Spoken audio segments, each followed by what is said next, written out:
नमस्कार बच्चों, आज मैं आप लोगों के सामने हरिहर काका नामक पाठ के क्वेश्चन आंसर लेके आई हूँ। आज क्वेश्चन नंबर 3, ठाकुरबाड़ी के प्रति गांव वालों के मन में अपार श्रद्धा के जो भाव है उससे उनकी किस मनोवृत्ति का पता चलता है।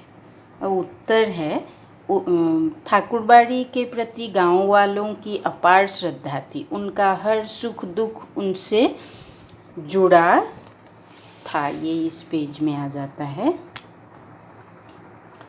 क्योंकि गांव के लोग भोले, अंधविश्वासी और धर्म को मानने वाले होते हैं, मंदिर उनके लिए एक पवित्र स्थान है। वे पुजारी, महंत जैसे लोगों पर अगाध श्रद्धा रखते हैं, चाहे वे कितने भी पतित, नीच और स्वार्थी हो। वे अपनी हर सफलता का श्रेय ठाकुर जी को देते हैं। अब नंबर 4, क्वेश्चन नंबर 4 है, अनपढ़ होते हुए भी हरिहर काका दुनिया की बेहतर समझ रखते हैं। कहानी के आधार पर स्पष्ट कीजिए। देखो,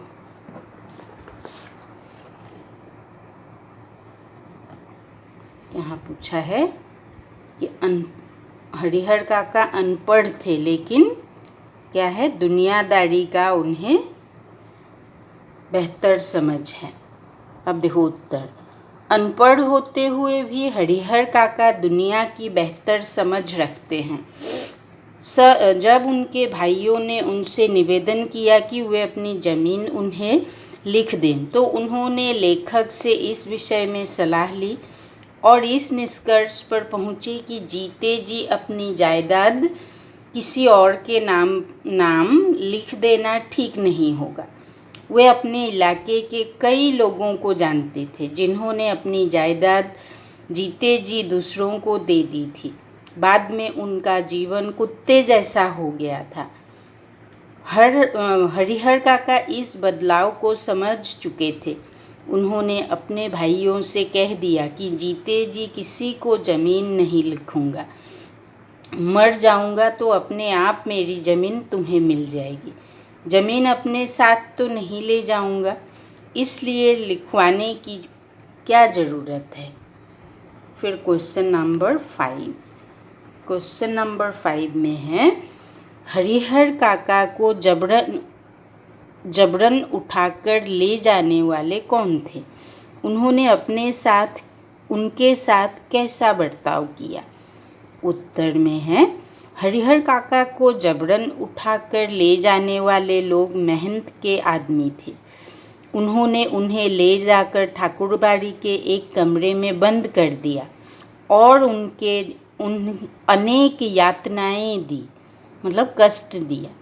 कागज़ों पर जबरन उनका अंगूठा भी लगवा लिया।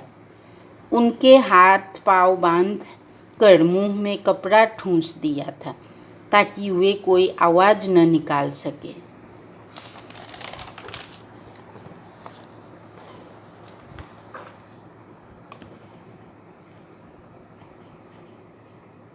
क्वेश्चन नंबर 6, हरिहर काका के मामले में गांव वालों की क्या राय थी और उसके क्या कारण थे? हरिहर काका के मामले में गांव वाले 2 भागों में बंट गया था। कुछ लोगों की राय थी कि हरिहर काका को अपनी ज़मीन ठाकुरबाड़ी के नाम लिख देनी चाहिए। ये वे लोग थे जो ठाकुरबाड़ी से जुड़े थे। सुबह शाम वहाँ जाकर प्रसाद के रूप बहाने स्वादिष्ट भोजन करते थे। वे महंत और वहाँ के साधु संतों को खुश करने के लिए ऐसा करते थे। गांव के कुछ पढ़े लिखे और प्रगतिशील विचारधारा वाले लोग थे। वे किसान के लिए उसकी ज़मीन का महत्व समझाते थे। वे लोग नहीं चाहते थे कि हरिहर काका जीते जी किसी को भी ज़मीन दे। उनकी राय थी कि हरिहर काका के बाद ही उनकी ज़मीन उनके भाइयों को मिलनी चाहिए। क्वेश्चन नंबर 7, कहानी के आधार पर स्पष्ट कीजिए कि लेखक ने यह क्यों कहा। अज्ञान की स्थिति में ही मनुष्य मृत्यु से डरते हैं। ज्ञान होने के बाद तो आपकी आवश्यकता पड़ने पर मृत्यु को वर्ण करने के लिए तैयार हो जाते हैं।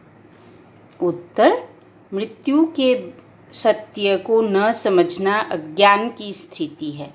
मृत्यु का सत्य यह है कि प्रत्येक जीवधारी की मृत्यु निश्चित है। जो इस सच्चाई को नहीं समझता वही मृत्यु से डरता है।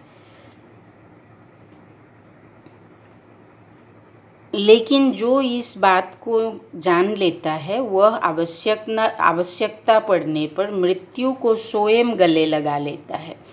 हरिहर काका समझ चुके थे कि जीते जी अपनी जमीन दूसरों के नाम लिख देना भी उनके लिए मृत्यु के समान है। इसलिए हरिहर काका ने अपने भाइयों से कहा कि वे मरते दम तक जमीन उनके नाम नहीं लिखेंगे।